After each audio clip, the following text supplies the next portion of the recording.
Oke, hello guys. Jadi kita kembali lagi ya di sesi di pertemuan ke-11 ini ya. Di pertemuan ke-11 ini kita udah masuk ke pertemuan ketiga untuk ITEPS gitu dan pertemuan terakhir. Jadi di dua pertemuan kemarin kita udah bahas aspek pemodelan dan analisis gitu. Jadi perlu diingat lagi, ini friendly reminder ya. Jadi dalam tahap keseluruhan desain itu ada namanya tahap pemodelan, analisis, desain, dan detailing.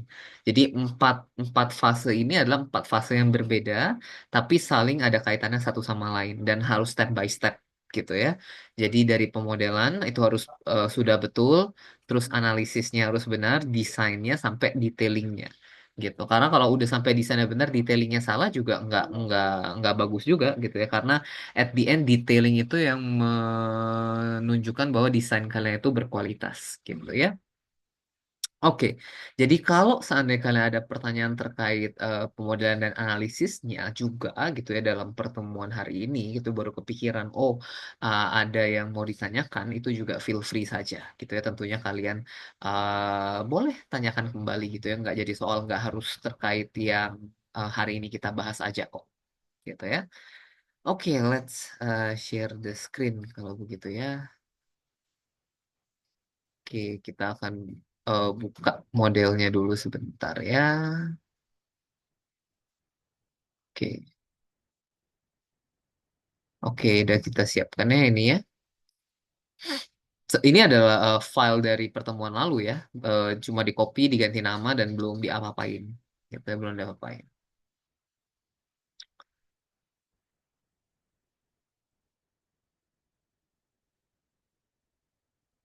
Nah, dia loading ya, dia loading.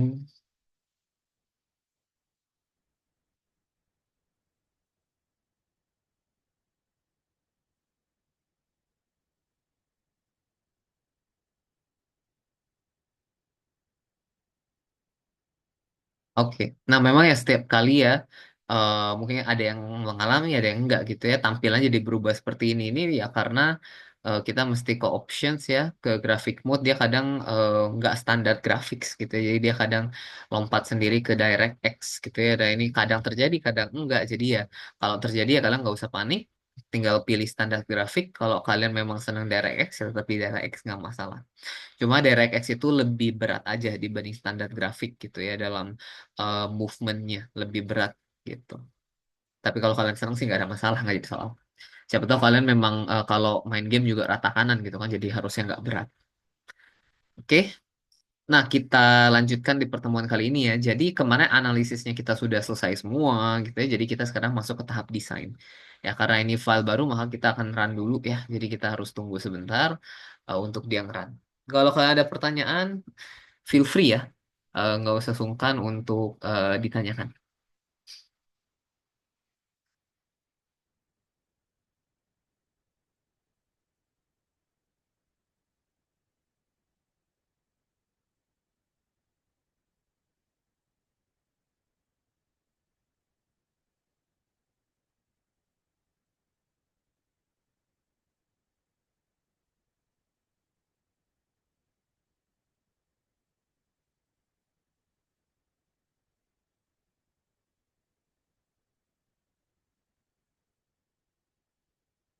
Oke ya, ini kita udah selesai run, maka sebenarnya di tahap ini yang paling mudah gitu ya di pertemuan ini, yaitu kita tinggal klik Concrete Frame Design, maka software akan mengerjakan semuanya untuk kita. Tugas kita adalah untuk mereviewnya, gitu ya, untuk mereviewnya saja.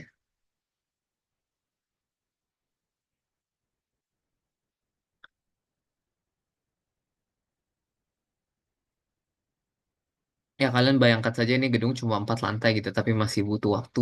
Bayangkan kalau gedungnya berpuluh-puluh lantai gitu ya, untuk ngeran satu gedung ya tetap butuh waktu. Makanya eh, prosesor, storage, speed itu semua penting gitu ya dalam dalam ngerunning hal-hal yang kayak gini gitu. VGA mungkin masih nomor dua lah ya. Soal SSD sama jumlah core Intelnya itu yang penting sih. Gitu.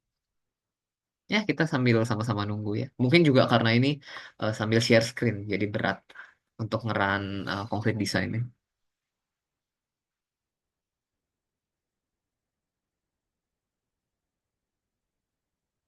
Feel free ya guys, kalau seandainya kalian ada pertanyaan gitu jangan sungkan. Dipikir-pikirin aja nih sambil kita nunggu eh, konkret desain runnya.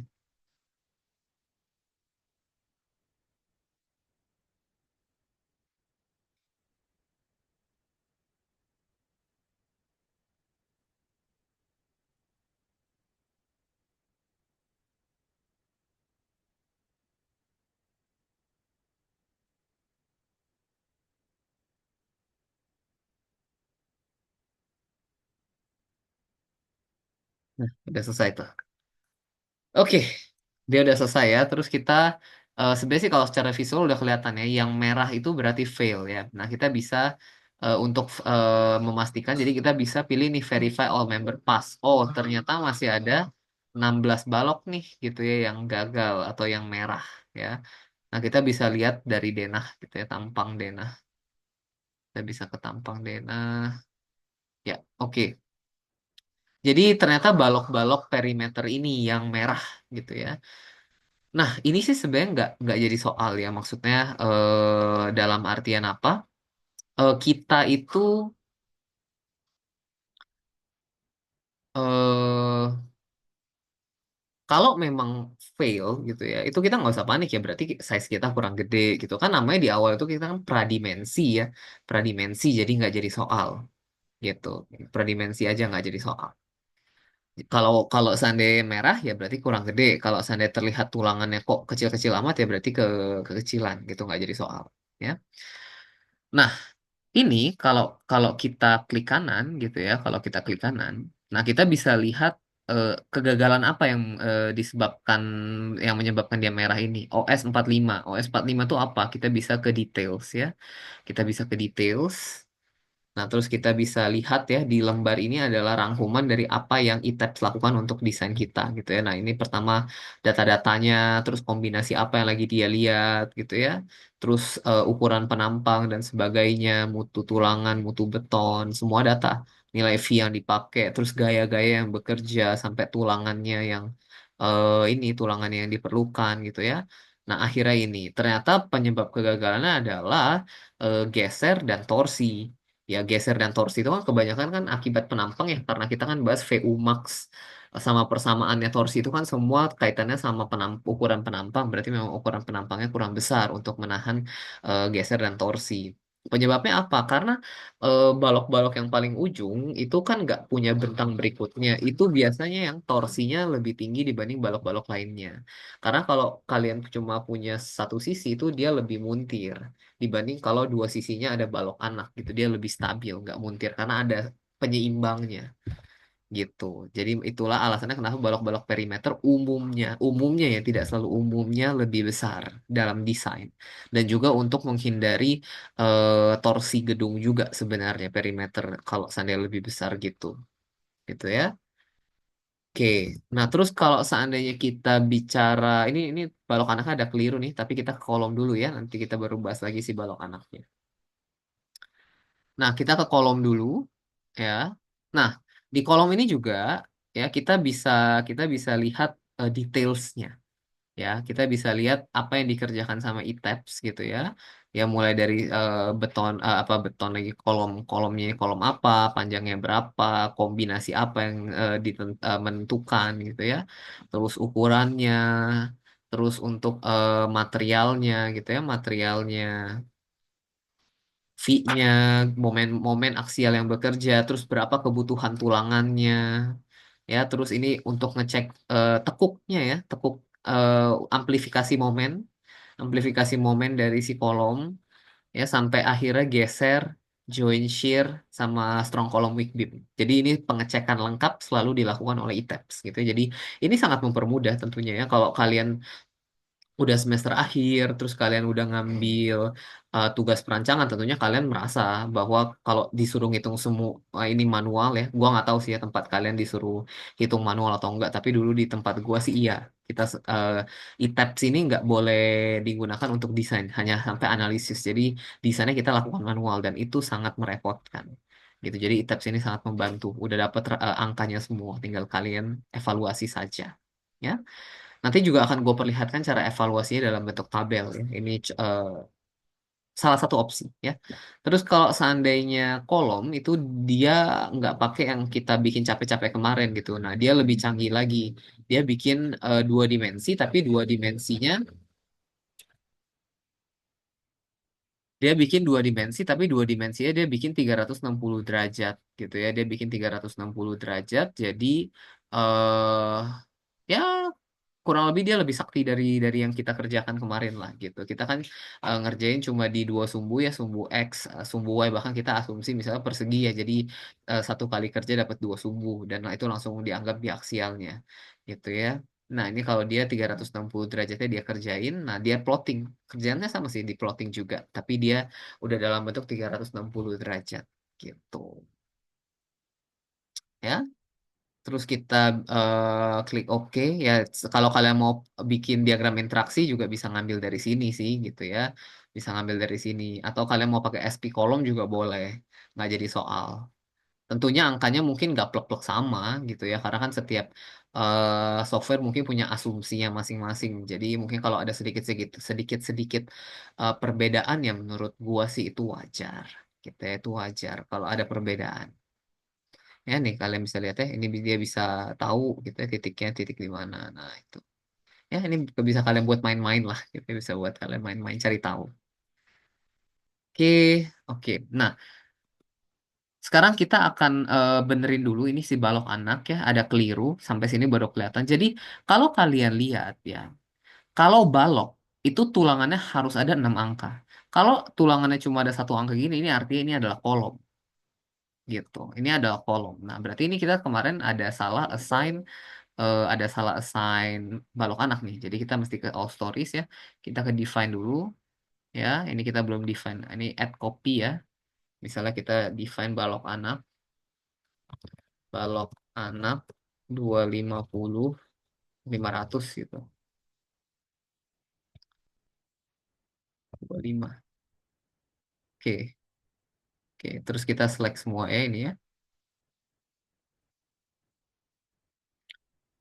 Assign frame section balok anak. Nah, udah. Terus kita run lagi. Gitu ya.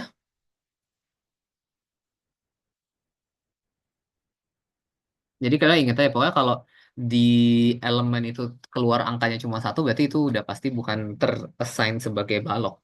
Meskipun mungkin judulnya udah bener nih balok anak gitu ya, tapi keluar angka satu mungkin di pilihan ribarnya itu masih keseleknya kolom, bukan balok gitu. Jadi itu harap diperhatikan aja gitu ya.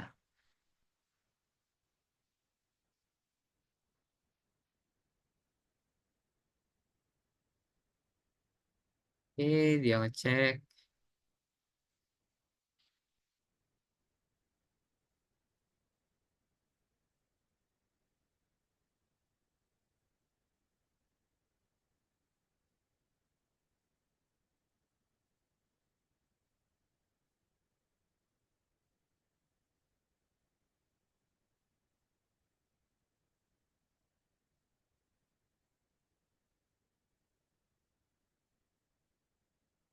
Oke. Ya, ini seperti ini yang betul. Bahwa balok anak itu juga keluar 6 angka. Ini kita sebut sih 6 station ya, 6 station. Jadi angkanya itu mewakili tumpuan kiri, lapangan, dan tumpuan kanan. Gitu ya, sebagaimana kita tahu kalau di desain balok kita perlu 3 lokasi itu kan ya. Jadi ini untuk mengecek tumpuan kiri, lapangan, dan tumpuan kanan. Seperti itu. Ya, kalau kalian cek di sini makanya dia angkanya ada variatif nih. Ada ini station location ini adalah dia gradasi tiap setengah meter dia analisis nih momen berapa tulangannya berapa sehingga dia rangkum seperempat bentang lapangan gitu. Oke, kalau kalian ada pertanyaan feel free tanyakan di kolom komentar ya, kolom chat, kolom komentar, kolom pertanyaan apapun namanya ya, oh namanya.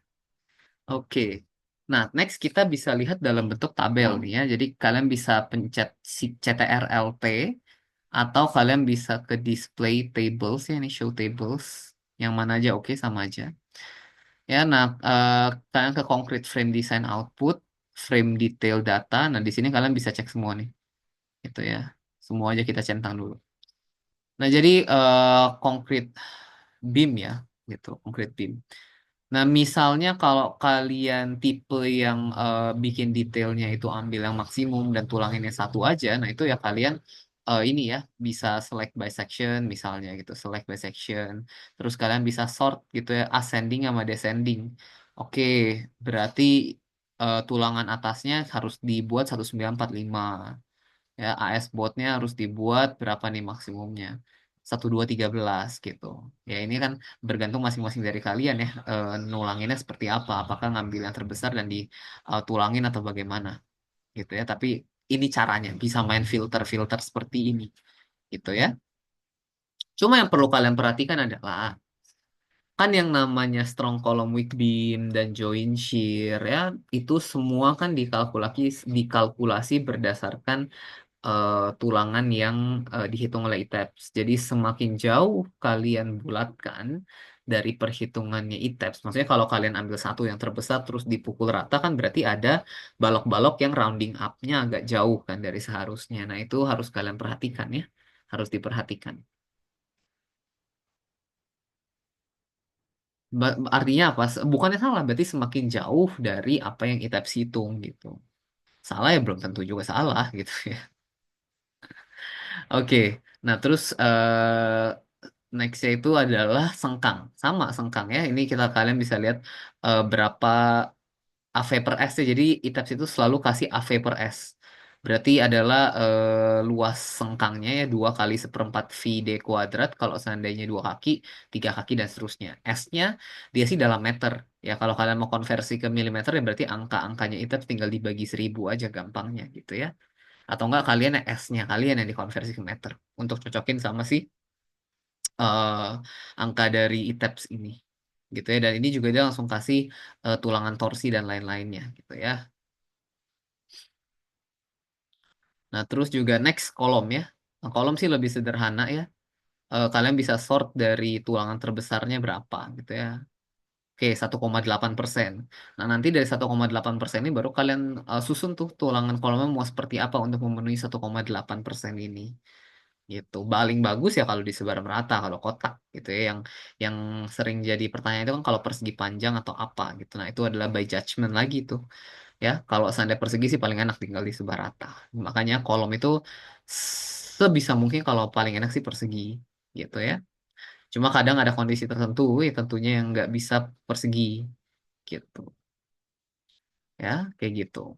Nah, kalau sengkang kolom eh angka dari sini pasti terkesan kecil. Kalau seandainya kalian benar-benar sengkangin kolom dari angka ini, kalian harus menyengkangi kolom itu dari luas confinement kolom minimum ASH yang kita pelajari di beberapa pertemuan lalu.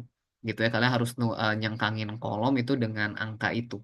Nah, angka itu baru dahsyat. Kalau kalian ngikutin angka ini sengkang kolom kecil. Dan tentunya yang yang menentukan pasti perhitungan manual yang itu. Nah, entah kenapa ITEP belum mengakomodir perhitungan itu sih. Jadi sengkangnya dia eh, rata-rata sih kalah sama sengkang minimum confinement itu. Gitu. Jadi itu note aja buat kalian yang harus kalian perhatikan ya. Nah, terus join ya. Nah, di sini kalian bisa cek berapa maksimum ya, karena kan nggak mungkin kalian bukain satu-satu kertas putih yang tadi ya. Jadi kalian bisa cek di sini maksimum, oh masih oke, oh masih oke di bawah satu, ini juga masih oke di bawah satu, ini juga, oh ini ada yang lebih di atas satu, berarti join share-nya nggak masuk nih, gitu ya. Nah, resenya adalah kalau join share-nya tidak masuk, itu dia nggak laporin as fail di tabs itu. Jadi kalian harus observasi sendiri ya. Maksudnya apakah join share sudah masuk atau enggak. Ya, join share itu hanya bisa diakali dengan dua. Gedein ukuran eh, kolom, lebarin ukuran balok ya tentunya sampai batas kolom gitu ya. Lebarin ukuran balok, gedein ukuran kolom atau naikin mutu. Yang paling efektif sih naikin ukuran balok sama ukuran kolom sih sebenarnya, lebarnya ya, gitu. Ya tapi silakan kalian bereksperimen untuk menurunkan si nilai join shear ini, ya, gitu. Jadi kalian harus cek nih. Karena resenya dia nggak melaporkan kalau join share-nya lewat gitu. Dia hanya melaporkan kalau tulangannya lebih dari maksimum dan sebagainya gitu. Oke. Nah, yang pertemuan ketiga kita ini kan ini ya menyimpulkan apa bahwa sebenarnya desain itu nggak sulit. Yang sulit itu adalah proses iterasinya. Kadang orang nggak pengen berulang gitu, maunya sekali. Padahal realitanya adalah desain itu iteratif.